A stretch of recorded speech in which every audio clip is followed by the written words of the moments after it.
네, 안녕하세요. 이번 시간에는 마리아DB에 대해서 좀 알아보겠습니다. 지금 화면에 보시는 것처럼 마리아DB는 오픈소스의 관계형 데이터베이스 관리 시스템입니다.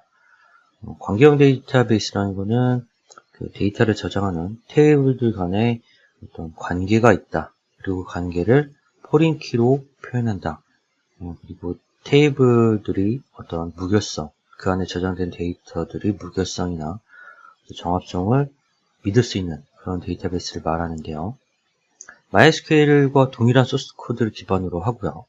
GPL 버전 2 라이센스를 따르고요. 이 마리아DB는 원래 본체가 MySQL이에요. 이제 MySQL을 오라클이라는 회사가 인수를 하면서 라이센스를 약간 좀 애매하게 만들면서 거기에 대해서 그 개발자가 반발해서 가지고 나온 새로운 오픈소스 관계형 데이터베이스입니다. 그래서 데몬 이름이나 내부적으로 사용되는 프로세스 이름들이 마리아DB라는 제품 이름을 가졌음에도 불구하고 MySQL이라는 흔적이 아주 많이 남아 있습니다. 일단 다운로드 페이지 가서 설치를 해볼게요. 여기가 지금 다운로드 mariadb.org라는 사이트가 마리아DB의 홈 사이트입니다. 보시면 다운로드 쪽에 가시면은 MariaDB 10.2 시리즈, 10.3 시리즈 이런 것들이 있는데요. 여기서는 맨 위에 있는 스테이블 안정화 버전을 받아보겠습니다. 선택을 하시고 나면은 여러 가지 버전들이 있는데 zip 버전도 있고요. zip 파일 그리고 32비트, 64비트 이렇게 있고요.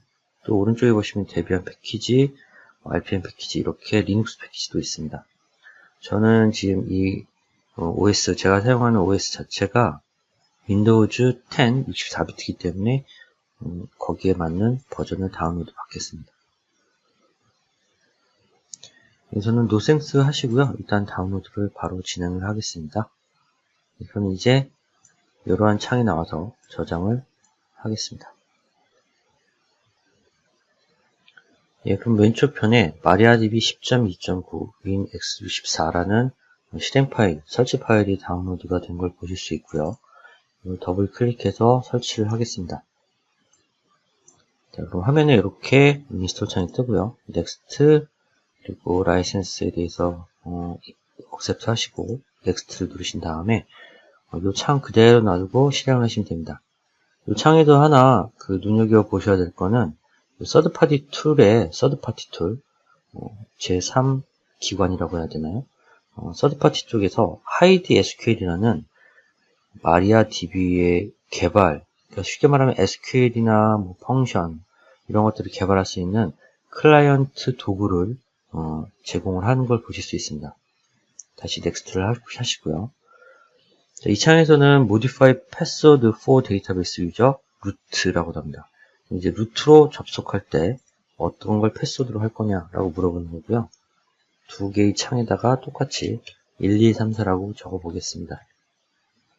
자, 그리고 그 아래 보시면은 Enable Access from Remote Machine for Root User라고 나와 있잖아요. 이건 뭐냐면은 이 MariaDB는 설치를 할 당시에 루트 유저, 가장 최상위 권한을 가진 루트 유저죠. 그 루트 유저를 루트라는 이름으로 지금 고정되게 만들어 놨고요. 그리고 원격지에서 접속을 할지 안 할지에 대해서 옵션 처리를 할 수가 있어요. 윈도우 버전 같은 경우에는 설치를 할 때 이거를 설정을 할 수 있게 제공을 하고 있습니다.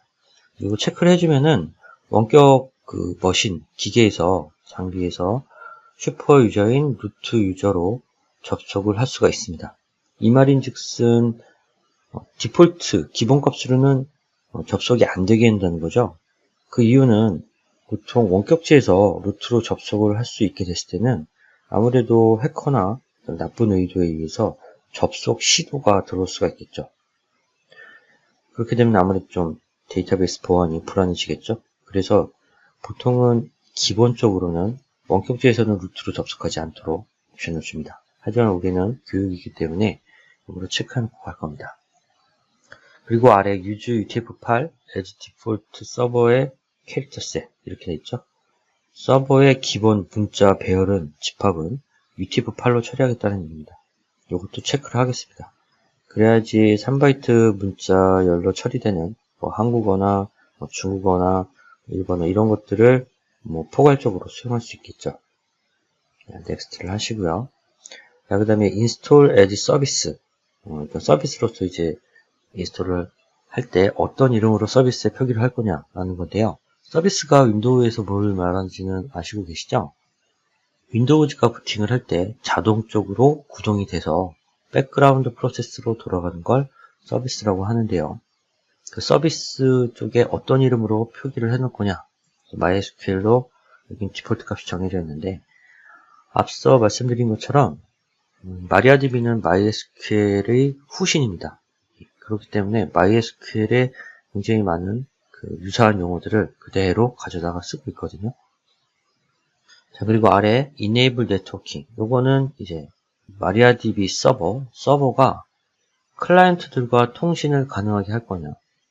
그런 것들에 대한 내용인데, 이때 가능하게 하겠다고 하면 어떤 통신 포트를 사용해서 통신을 할 거냐라는 걸 정해줘야 됩니다. 기본값은 3302이고요. TCP 프로토콜을 씁니다. 자, 그리고 그 아래쪽은 InnoDB 엔진 세팅이라고 하는데요. 이건 일단 디폴트 값으로 남겨놓고 그대로 진행하시면 됩니다. 자, 넥스트 넘어가셔서 이거는 이제 Enable the Feedback 플러그인 그리고 Anonymous Usage Information 익명의 이름으로 어떤 사용에 대한 정보를 피드백으로 줄 거냐 안 줄 거냐 그 얘기를 하는 건데요. 이거는 마리아DB 를 배포하는 그쪽에서 본인들이 그 배포한 마리아DB들이 잘 동작을 하고 또는 오류가 났을 때 어떤 오류가 났는지를 내부적으로 로그 파일의 형태로 가지고 있다가 그 마리아DB 사이트로 기회가 날 때마다 전송을 해줘야지 해주는 그런 기능을 심어 놓은 건데요. 이유는 아무래도 배포한 그 소프트웨어가 잘 동작을 하고 있거나 혹은 오류가 났을 때 어떤 오류인지 알아야지 본인들도 디버깅을 하고 보완을 해서 재배포할 수 있잖아요. 그런 의미에서 운영상의 어떤 정보들, 데이터가 아니라 사용자 데이터가 아니라 메타데이터라고 하는 데이터베이스를 운영하면서 생기는 데이터들의 정보를 수집하기 위해서 놔둔 옵션입니다. 이거는 체크하지 않고 진행하겠습니다. 넥스트 누르시고요. 이제 드디어 마리아DB 10.2를 인스톨을 하겠습니다. 그러면 이제 서비스로 등록이 되겠죠. 인스톨이 끝난 다음에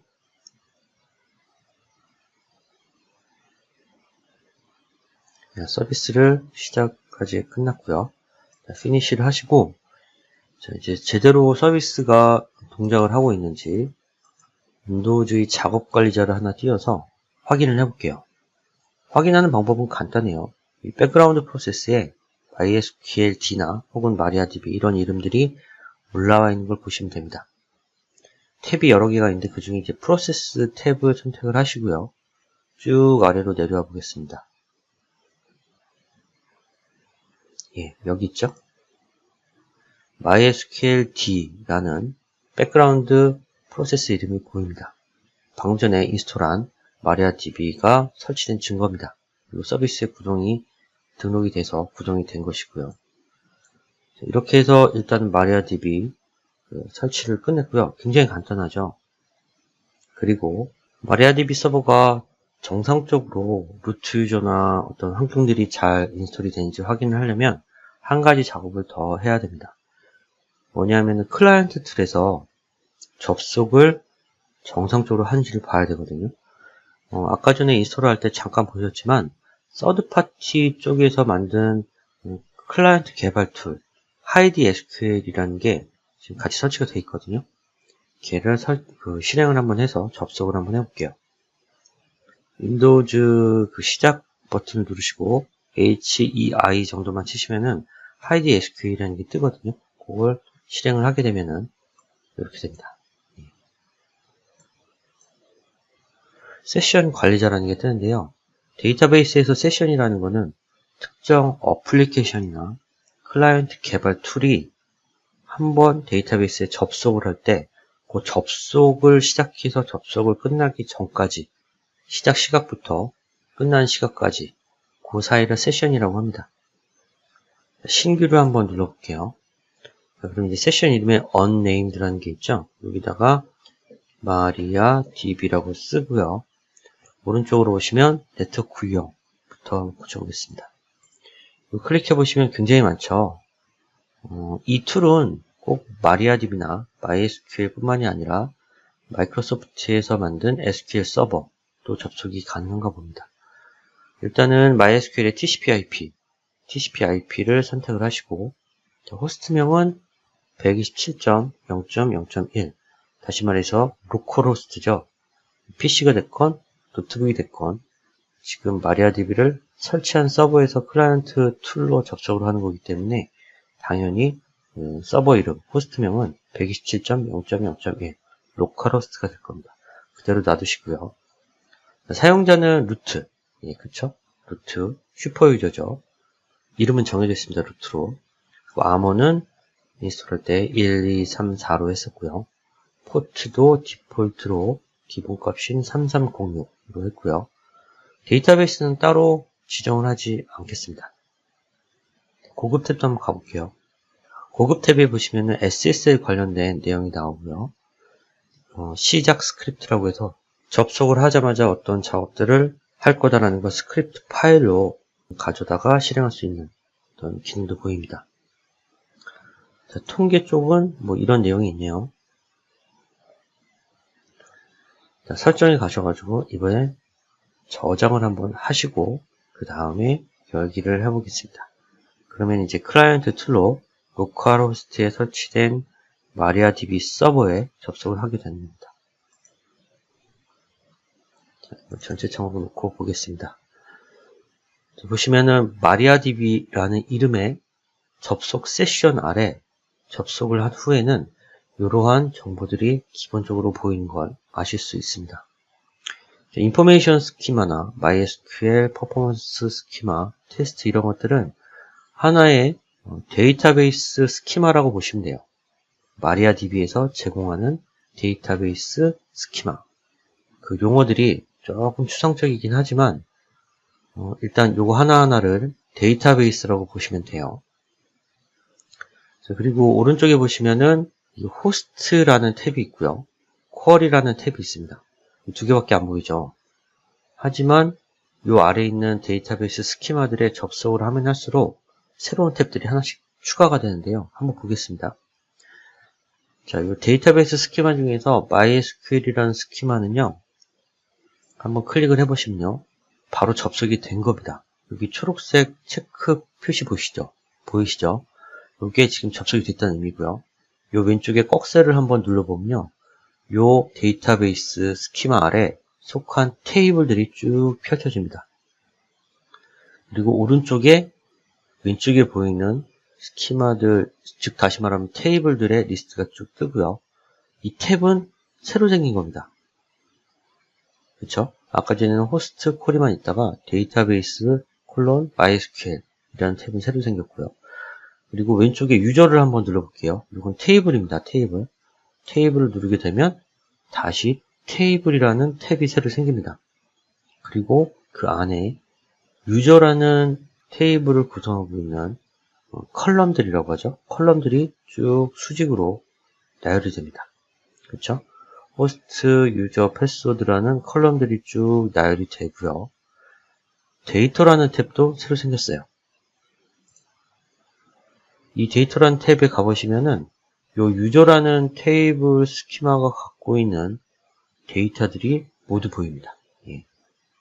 또 조건이나 제한을 걸지 않고 모든 컬럼들이 다 보이는 거예요. 아까 테이블 탭에서 보셨던 호스트, 유저, 패스워드, 셀렉트, PRIV 같은 컬럼들이 데이터 탭에서는 이번에는 가로로 펼쳐지죠. 호스트, 유저, 패스워드, 셀렉트, PRIV 여기 있는 컬럼들에 해당하는 데이터가 레코드별로 마치 엑셀 장표처럼 쭉 펼쳐지는 거고요. 그리고 이제 처음부터 있었던 쿼리라는 탭이 있고요. 이 쿼리라는 탭은 오른쪽에 보이시는 요 초록색 더하기 아이콘 요게 바로 비어있는 쿼리 탭 열기인데요. 요거 누를 때마다 이 탭은 증가합니다. 그렇죠? 이번에는 db라는 테이블 스키마를 선택을 해볼게요. 그러면은 어디가 바뀔까요? 데이터베이스, 테이블, 데이터. 이 중에서 테이블이 바뀌겠죠. 그렇죠? 한번 해보겠습니다. db라는 테이블 스키마를 선택을 하시면, 이게 바뀌었고요. 아까 전에 유저였는데 테이블 db로 바뀌었고요. 요걸 클릭하시면, 이번에는 db 테이블이라는 그 스키마의 컬럼들이 바뀌죠. 데이터도 당연히 바뀌겠죠. 하지만 쿼리 창들은 그대로 있습니다. 자, 다시 한번 정리를 해보면 어떤 데이터베이스의 접속 세션을 열었을 때 호스트와 쿼리 창이 기본으로 보이고요. 그 안에 있는 데이터베이스 스키마들을 보여줍니다. 어디다가요? 좌측 창에다가요. 그래서 그 중에 하나를 선택을 하게 되면은 데이터베이스라는 탭이 뜨고요. 그 안에 있는 특정 테이블을 선택을 하면은 테이블 탭이 뜨고 데이터 탭이 뜹니다. 계층 구조적으로 위에서부터 순차적으로 쭉쭉쭉쭉 내려오게 되는 거죠. 그리고 이제 쿼리 탭에서는 사용자가 쿼리, 즉 다시 말하면 SQL을 만들 수가 있습니다. 그리고 하나의 그 셀렉트 문장은 세미콜론으로 구분이 되어지고요. 보통은 대부분의 SQL 개발 클라이언트 툴에서는 SQL과 SQL 사이는 세미콜론으로 구분이 있습니다. 한번 실행을 해볼까요? 실행을 하기 위해서 선택을 하고요. 위쪽에 오른쪽 화살표 모양이 된 파란색 아이콘을 누릅니다. 그러면은 선택된 SQL이 실행이 된 거고요.